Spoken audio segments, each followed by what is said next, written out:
Veg மட்டும் இல்ல நான் வெஜ்ஜுக்கான விஷயமும் இங்க எல்லாமே இருக்குன்றார் ஆண்டனி சார். வாவ்.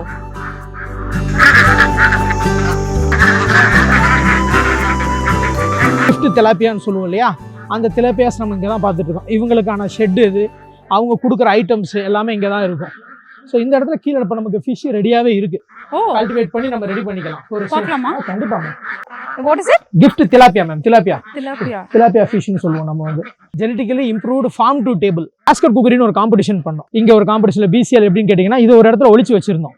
அது யாருக்கு வருதோ அந்த பையன் அதை க்ளீன் பண்ணி டிஷ்ஷை குக் பண்ற அளவுக்கு கொண்டு போனோம். 24/7 இங்கே concentration culinary and farm. And அது எதுவாக இருந்தாலும் I think cleanliness is very important. So அது ரொம்ப கிளீனாக மெயின்டைன் பண்றாங்க. ஸோ அதை எடுத்துட்டு போகும்போது அஃப்கோர்ஸ் அந்த ஸ்டூடெண்ட்ஸ்க்கும் வந்து ஒரு நான் சொன்ன மாதிரி பயங்கர எந்துவா இருக்கும். எல்லாம் அவங்களே வந்து லைவா ஒரு விஷயத்தை பிடிச்சிட்டு போயிட்டு அதை கட் பண்ணி செஞ்சு அப்படி டிஸ்பிளேல கொடுக்கும்போது அதுக்கு இருக்கிற ஒரு அலாதியான சந்தோஷம். அதுக்கடுத்து அப்படி ஃப்ரெஷ்னஸ் இருக்குல்ல மேம். எஸ், எங்கிட்ட வர கெஸ்டஸ் அதை ரொம்ப ஃபீல் பண்ணி பேசுவாங்க. அதான் ஒரு இது அந்த ஒரு சந்தோஷத்துக்கு அளவே கிடையாது.